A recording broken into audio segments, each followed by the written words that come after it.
5월 첫째 주일, 5월을 가정의 달이라 그러잖아요. 그런데 5월 첫째 주일을 어린이 주일, 둘째 주일을 어버이 주일 그러는데 오늘 7일이잖아요. 7일인데 또 내일 어버이날이 지나고 또 한참 있다가 또 다음 주에 어버이 주일 하면은 또 생소하고 그럴 것 같아서 우리 교단에서는 이번에 어린이 주일과 어버이 주일을 같이 해라. 그렇게 공지가 왔어요. 그래서는 어린이 주일, 어버이 주일 오늘 함께 하나님 앞에 드리는 거예요. 이거 하나에 초점을 맞춰야 되는데 이거 이제 두 개 다 하는데 한번 가봅시다. 요즘에 이제 새벽 기도를 하는데 사무엘서의 말씀을 지금 한 두 달 동안 지금 보고 있죠. 사무엘서의 말씀 새벽 기도에 하는데 사무엘서를 시작하면서 한나의 이야기로부터 시작하죠. 한나 비운의 여인 한나로부터 정말 아들이 없어서 힘들고 어려운 세월을 지나고 그것도 힘든데 자기 남편이 다른 여자를 데리고 와서 또 거기에서 아들을 풍풍 낳는 거예요. 너무너무 슬프고 가슴이 아파서 그래서 하나님께로 나와요. 여러분 문제가 있고 어려울 때 하나님 앞으로 나와야 돼요. 다른 데 찾아가지 말고 사람 찾아가지 말고 친정엄마 찾아가지 말고 하나님께로 나와야 돼요. 그래서 하나님께 엎드려 기도했어요. 그랬더니 하나님께서 축복의 아들 사무엘을 주셨어요. 그리고 그 사무엘을 통해서 사울 왕이 세워지고 제2대 왕 다윗 왕이 세워져요. 근데 사무엘 상서에서 다윗이 표현되지는 것이 굉장한 아름다운 모습, 용기 있는 모습, 그리고 믿음의 사람으로 많이 표현되어지는데 사무엘 하서로 넘어가면서 다윗의 죄 짓는 이야기가 나오고 다윗의 가문에 문제가 발생하는 장면이 나와요. 근데 그럼에도 불구하고 한참 세월이 지나고 난 이후에 1000년 정도 지나고 난 후에 사도행전에서 성령의 감동으로 인해서 성경을 쓰는데 다윗을 표현하기를 뭐라고 표현하냐면은 이새의 아들 다윗을 만나니 내 마음에 합한 자다. 1000년이 지나고 난 후에도 다윗을 만나니 내 마음에 딱 맞다. 맞는 사람이다. 그리고 그를 인정해 줬어요. 그렇다고 한다면은 이 다윗의 정말 아름다운 모습만 나와야 되는데 아름다운 모습만 나오지를 않고 그의 집안이 조금 평화롭지 못했어요. 집안이 평화롭지 못했어요. 일단 다윗은 왕이 되다 보니까 자기 아내들이 많았어요. 그래서 배가 다른 아들들을 많이 낳았어요. 그러다가 자식들이 어긋났어요. 여러분들 사실 그러잖아요. 부모 입장에서 자녀 교육 다 잘하고 싶죠. 그런데 내 생각대로만 안 되잖아요. 참 정말 해도 내 마음대로 안 되는 거 그게 자식이잖아요. 그죠? 여러분들은 잘 되고 있군요. 예, 잘 안 되는 것이 내 마음대로 안 되는 게 자식의 문제예요. 그런데 이 자식들의 문제, 이 자식들이 그냥 평범하게만 해도 괜찮겠는데 맨 위에 큰아들 암논이 자기의 배가 다른 여동생을 성폭행을 해요. 가정 안에서. 그러니까 이 다말이라고 하는 여동생의 친오빠 압살롬이 또 그 형 암논을 또 죽여버려요. 가정 안에서 일어난 일이에요. 가정 안에서. 그리고 이 일에 대해서 아버지는 가타부타 옳다 그르다 너 그러면 되겠니 하고 야단치거나 그러지를 않아요. 그걸로 인해서 압살롬이 자기의 마음을 자꾸 악한 대로 폭력적인 것으로 나아가다가 결국은 이 마음이 커져가지고 반란을 일으켜요. 반란을 일으켜서 아버지 죽이겠다고. 그리고 예루살렘까지 자기의 군대를 끌고 예루살렘까지 들어가고 아버지는 또 안 죽겠다고 또 도망가요. 이런 비극적인 일이 이 집안 안에서 일어나요. 나중에 다윗이 나이가 많이 먹고 그리고 이제 숨을 거둘 즈음에 자기 아들 솔로몬이 이제 자기 뒤를 이어서 왕이 되잖아요. 그런데 이 왕이 되는 과정도 평탄하게 왕이 안 되고 솔로몬의 형 아도니아라고 그 아도니아하고 서로 갈등을 일으키고 권력 쟁투를 해요. 그래서 아도니아가 또 죽고 솔로몬이 왕이 돼요. 이런 비극적인 일이 집 안에서 일어났다 그 말이에요. 근데 이 이유가 이 집안에서 이런 일이 다른 것은 성군이고 다른 일은 잘하고 나라를 통치 잘했다고 그러는데 가정 안은 비극이고 평안하지 못하고 문제가 많았어요. 무엇 때문일까? 여러 가지 이유가 있겠지만은 다윗은 자녀 교육에 실패했다는 증거예요. 종종 성도들이 목사님 자녀 교육을 어떻게 해야 돼요? 질문을 해요. 근데 나도 모르겠어요. 뭘 어떻게 해야 돼요? 이렇게 하면 돼요? 저렇게 하면 돼요? 그리고 또 그 사람이 이렇게 해갖고 했다니까 그대로 똑같이 하면 그러면 돼요? 그건 또 안 돼요. 그건 그 집 사정이지 또 우리 집은 또 다르다 그 말이죠. 달라요. 그래서 저는 생각을 해봐요. 어떻게 하면 자녀 교육 잘할 수 있어요? 아니요, 뭐 잘하려고 애쓰지 마세요. 그냥 그렇게 살아요. 그냥 그렇게 사세요. 그냥 그렇게. 아버지는 충실한 아버지 노릇하면서 아버지는 아버지대로 잘 살고 엄마는 엄마 도리를 잘 하면서 자기 도리를 잘 하면서 그러면서 엄마는 엄마로서 살면 돼요. 나는 그렇게 생각해요. 그러면 그 생활 속에서 아이들은 아버지를 보고 저절로 배워요. 엄마를 보고 저절로 배워요. 그건 배워지는 거지 가르쳐서 되는 게 아니에요.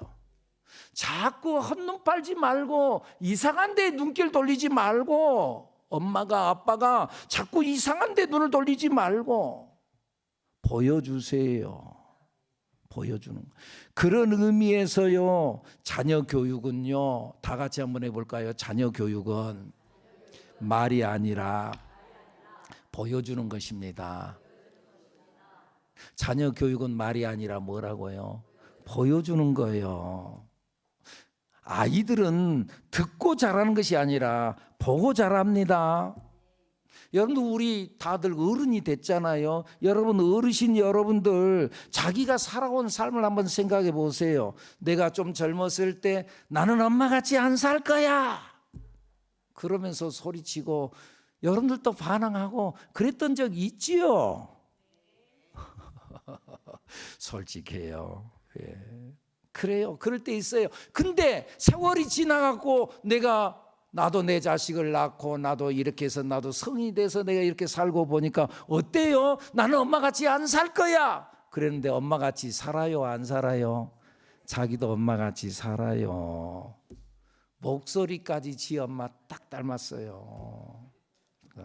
나는 엄마같이 안 산다고 다짐했는데 나도 모르는 사이에 엄마의 습관이 내 몸에 배어 있고 내가 엄마같이 살고 있다니까요.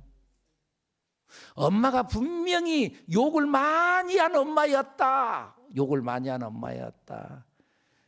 이 호랭이가 물어갈 뭐 그러면서 이야기한다 할지 뭐 별스런 이야기를 다 그러면은요 그 자식도 틀림없이 욕 잘합니다, 여러분. 왜요? 봤거든요. 들었거든요. 여러분 혹시나 집에서요 부부간에 절대 목사님 비판하지 마세요. 부부간에. 그러면은요 내가 교회에 와서 아이들 이렇게 어린이들이나 보잖아요. 나를 보는 눈빛이 다릅니다. 눈빛이 다릅니다. 그러니까 절대 애들 앞에서 목사님 흉보지 마세요. 나는 다 압니다. 애들 눈빛만 봐도. 그래요. 우리 목사님은 우리 엄마를 즐겁게 해주는 분이 아니구나. 우리 엄마를 참 힘들게 하는 분이구나. 이 아이들은 은연중에 그게 딱 배겨 있는 거예요. 그래서 이런 말이 있잖아요. 비평 속에서 자란 아이는 비난을 배운대요. 그래서 자꾸 이것 잘못했다, 저것 잘못했다, 자꾸 지적질을 당하면서 자란 아이는 그 아이도 커서 자꾸 매사를 비판하는 거예요. 매사를 밝게 보지 못해요. 그래서 일단 흠부터 잡아요. 좀 오래전 이야기인데요. 어느 교회에 입당식 교회를 건축하고 입당을 한대요. 입당식회를 갔어요. 그래서 차가 그 교회 앞에 딱 섰어요. 그래서 차에서 딱 내리는데 저랑 함께 타고 갔던 어떤 분이 저한테 목사님 저거 좀 봐봐요. 저 건물이 목사님 교회 건물이 센터가 약간 틀어졌어요. 센터가 약간 틀어졌어요. 지금 어디 갔어요? 입당식에 갔어요. 그리고 센터가 틀어졌어. 그리고 어째서 이제 고치도 못하고 다시 그거 갖다 부숴가지고 다시 짓지도 못하고. 거기 가서는 축하의 말을 해야지. 뭐 센터가 틀어졌니 어쩌니 그러고 있냐 그 말이죠. 비판거리만 보여지는 거죠. 여러분들 부부싸움하는 집안에서 자란 아이는 그도 나가서 절대 다른 사람과 화목하지 못합니다. 자꾸 남들과 갈등을 일으키고 싸웁니다. 조롱받으면서 자란 아이는 부끄러움을 배우고 의기소침해집니다. 자신감이 없다는 거죠. 반대로 격려와 칭찬을 들으면서 자란 아이는 자신감이 있는 거죠. 그래서 자존감이 높아요. 자존감이 높아. 누가 뭐라고 그래도 뭐 그럴 수도 있는 거지 하고 지나가는 거예요. 왜요?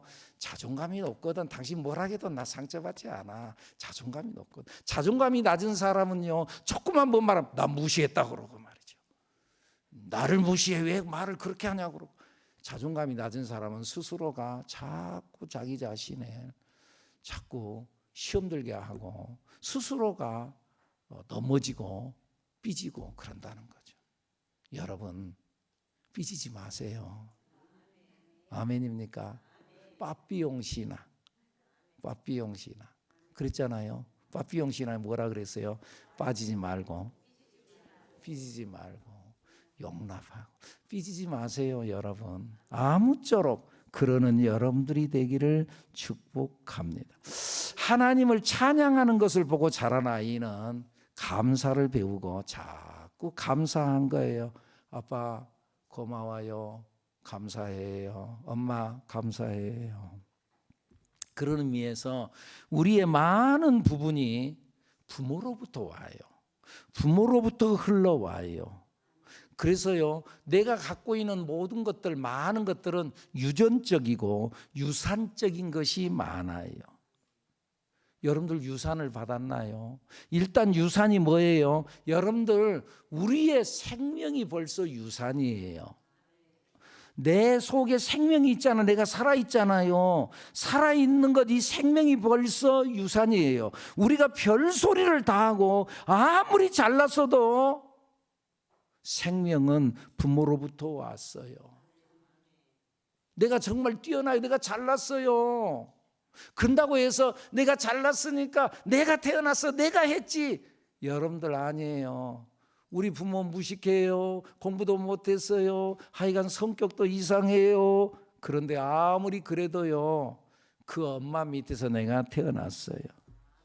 부모에게서 받은 것 없다고요. 여러분 다른 거 다 놓아두고 부모라고 하는 것 하나만으로도 우리는 부모를 공경해야 돼요. 부모라는 것 하나, 뭐 이거 부모한테 내가 받을 게 아무것도 없어. 존경할 만한 것도 없어. 뭐 아무것도 없어. 그래도 그냥 부모라는 것 하나, 그것만 가지고도 우리는 내 부모를 공경해야 돼요. 그래서 성경에서도 그러잖아요. 내 부모를 공경하라. 이로써 내가 잘되고, 네가 잘되면 부모를 잘되려면 부모 공경해야 된대요. 이로써 내가 잘되고 땅에서 장수하리라. 어떤 사람 나 받은 것 없다. 도대체 받은 것 없다. 여러분, 몸도 유산이요. 몸. 이 몸도 유산이요. 그래서 옛날 어른들이 그랬잖아요. 신체 발부 수지 부모라고 그랬어요. 내 신체 안에 머리털 하나까지도, 조금 어디 나온 털럭 하나까지도 부모에게서 오고, 피부 하나까지도 부모에게서 왔다. 부모에게서 받은 거다. 그 말이에요. 내가 내 몸을 만들었다고요? 아니라니까요. 여러분, 건강도 유산입니다. 여러분, 오늘날 현대인들이 건강을 위해서라면은 난리를 치잖아요. 건강 위해서 먹을 것 이렇게 뭐 이건 먹어라 저건 먹어라, 운동을 어떻게 해라. 요즘에도 말이죠, 앞에 복면을 쓰고 앞으로 걸었다 뒤로 걸었다 막 난리를 치잖아요. 왜요? 건강하려고. 그런데 여러분, 의학에서 말하는 건강의 결론이 뭔 줄 아십니까? 건강은 85%가 유전이래요. 여러분, 85%가 유전이래요. 남은 15%만 자기 관리에 달려 있대요. 자기 관리. 여러분, 우리가 이 있잖아요. 이 치아를 잘 관리하기 위해서 이를 닦기도 하고 여러 모양으로 합니다만은, 이 관리하는데, 이 치아가 건강한데 관리는 15%고 85%가 유전이래요. 유전이래. 그러니까 부모가 치아가 건강하면 자식도 건강하다는 거죠. 대체적으로 중국 사람들이 다 그런 건 아니겠죠. 그런데 대체적으로 중국 사람들은 양치질을 안 한대요. 그리고 안 하는 대신에 이 차를 좋아한대요. 차를 마셔. 독한 차를. 그들은 고차라고 그래가지고, 쓸 고차, 쓴 차를 마시면 이 고차가 이 항균 작용을 해가지고, 그래가지고는 균들을 다 없앤대요. 그런데 대체적으로 이걸 이 양치질을 안 하는데, 그런데 하루에 3번씩 양치질을 하는 사람보다 더 건강하대요. 중국의 모택동은 50년 동안 양치질을 한 번도 안 했대요. 그래가지고 나중에 보니까는 그 이가 녹색으로 변해 있더래요. 녹색으로. 그러니까 의사들이, 이 주성님 그렇게 하면 안 됩니다. 건강하기 위해서는. 그리고 치약을 갖고 와서 뭐 하려고 하는데, 야, 호랑이가 치솔질 하는 거 봤냐? 그러면서 끝내 안 했대요.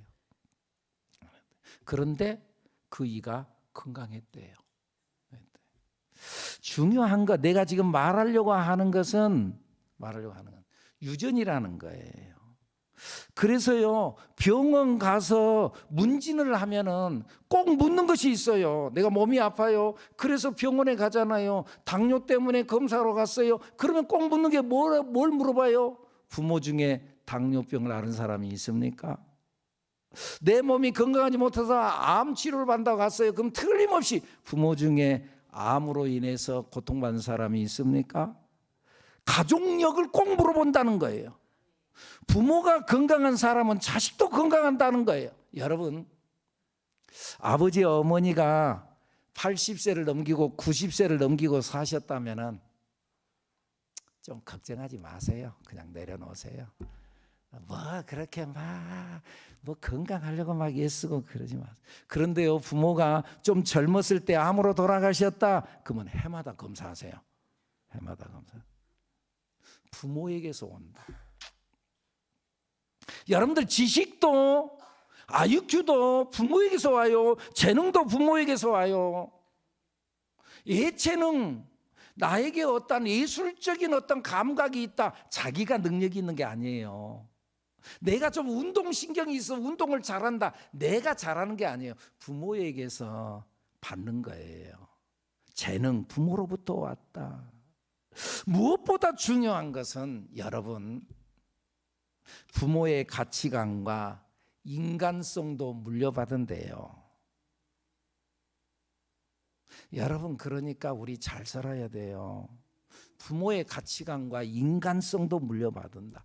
오늘 성경 본문에서 디모데에게 바울 사도가 편지를 쓰는데 그가 로마 감옥에서 이 디모데 후서라고 하는 디모데에게 편지를 마지막으로 쓰고 얼마 안 있다가 세상을 순교당해서 세상을 떠나요. 그러니까 유언장과 같은 편지예요. 마지막 편지를 그에게 보내면서 그를 세우고 그를 칭찬하면서 네 속에 거짓 없는 믿음이 있다. 오늘 성경 본문에 그렇게 말하잖아요. 그런데 거짓 없는 믿음이 있는데 그것은 네 속에서 나온 것이 아니라 네 외할머니 로이스와 내 어머니 유니게 속에 있던 것이다.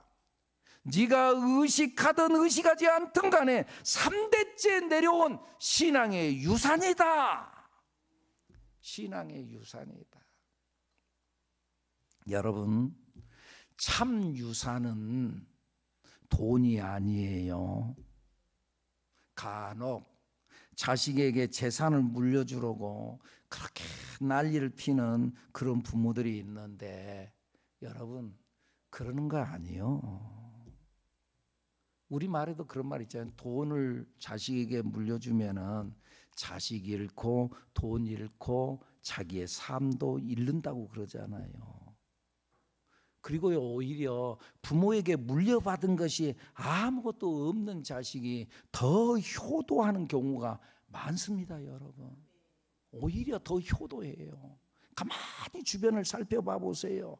아무것도 부모에게 받은 거 없는 그 자식이 부모에게 더 효도하는 거예요. 근데 뭘 받은 자식은 더 받지 못해서 왜 이것밖에 안 줬냐고 그러면서 불만을 토로하는 거예요.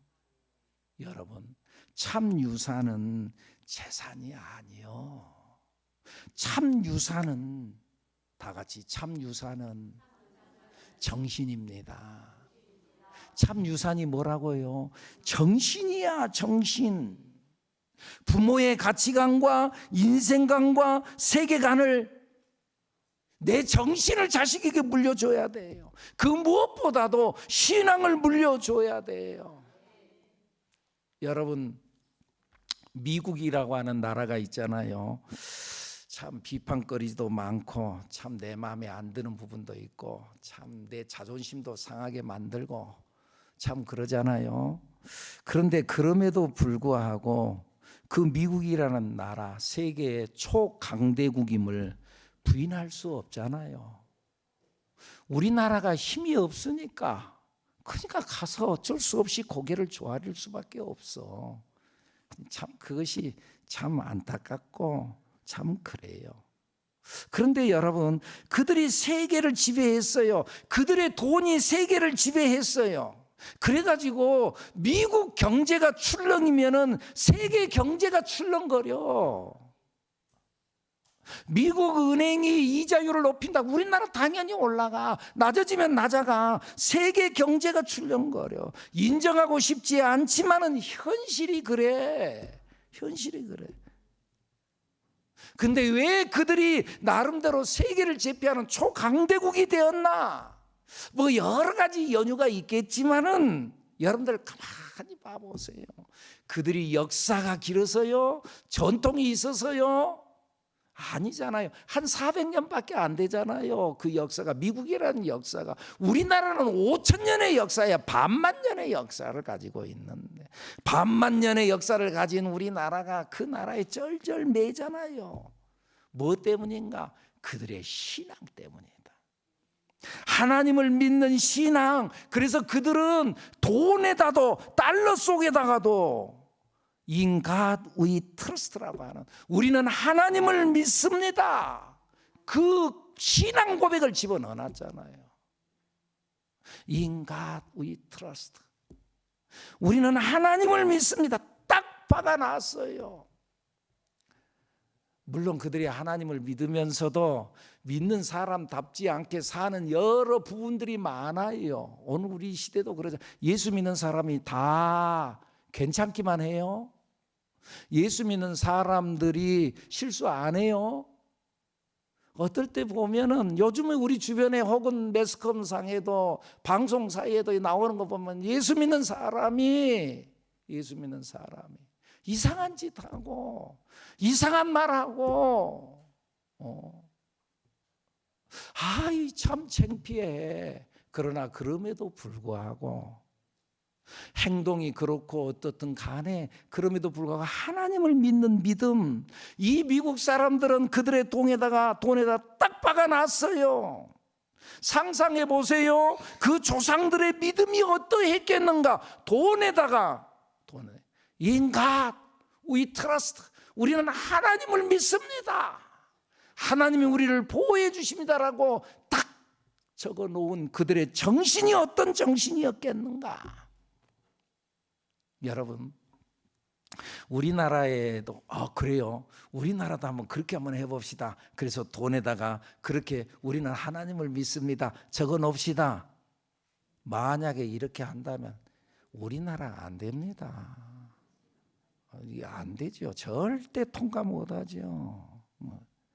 여러분들도 뉴스를 통해서 아시는 분들도 아시겠지만 저기 어디요? 저기 그 대구에서는 시립합창단 공연을 하는데 베토벤 교향곡 제9번 합창, 우리 찬송가를 부르려고 하는 게 아니라 베토벤 교향곡 9번 합창을 그걸 공연을 하려고 하는데 거기에 기독교적인 내용이 있다고 해서 불허를 했어요. 한 명이 반대를 한다고 해서 그 종교 심의 기관이라고 하는 게 있대요. 한 명이 불안. 그래서 도대체 뭔 내용이 있기를 그러나 내가 한번 찾아봤어요. 이런 내용이 있어요. 한번 보여. 여러분들도 귀에 익을 거예요. 한번 보여줘 봐 보세요.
얼마나 멋진 곡인데, 세계적인 명곡, 베토벤 교향곡 3대 명곡, 3대 베토벤에 있어서의 3대 교향곡이라고 하는 것. 5번 운명, 3번 영웅, 9번 합창. 거기에 환희의 송가. 이제 그 대목 한 1시간 정도 하는데 한 1분 정도 나오는 그 대목, 그것 때문에 불허를 하는 거죠. 참 그래요. 참 어쨌든. 그런데 이들의 믿음, 이들의 신앙, 사랑하는 여러분, 여러분들은 유산을 받았나요? 무슨 유산을 받았나요? 네.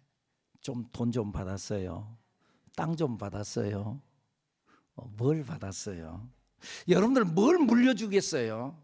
뭘 유산으로 물려주겠어요? 뭘 물려주겠어요? 여러분, 다른 거 물려주려고 하지 마세요. 하나님을 물려주세요. 하나님을 물려주세요.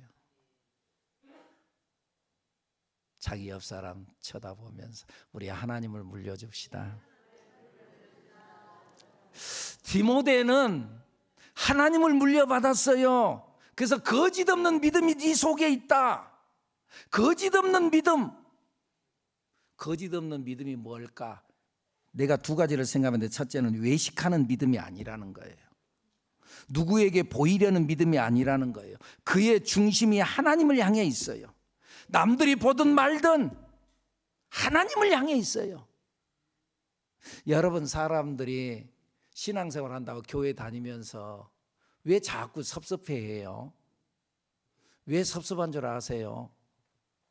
보여주려고 하니까. 보여주려고 하니까. 근데 그 사람이 나를 안 알아주거든. 그러니까 섭섭한 거예요. 여러분, 사람 보고 신앙생활 하지 말고 충성하고 봉사하는 것도 하나님을 바라보고 충성하고 봉사하는 우리들이 되어야 될 줄로 믿습니다. 거짓 없는 믿음이 또 뭘까? 지식적인 믿음이 아니고 생활의 믿음이다. 지식적으로 알아. 아멘. 그래, 그거 예수 믿어야지. 믿으면 구원받지. 지식적인 것이 아니라 생활의 믿음. 어떤 환난이 와도 하나님을 바라보며 견디고 감사하는 믿음. 그래서 실제적으로 시련이 왔어요. 그래도 흔들리지 않아. 오히려 그 속에서 하나님의 은혜를 발견해. 그래도 이만큼 된 것이 감사하지요. 오히려 이걸로 인하여서 내가 하나님의 은혜를 깨달았죠. 오히려 감사하죠. 오히려 감사를 배울 줄 아는 사람, 그것이 바로 변함이 없는 믿음, 거짓이 없는 믿음. 사랑하는 여러분, 이 믿음을 남길 줄 아는 우리들 여러분들이 되기를 축복합니다. 기도합니다. 하나님,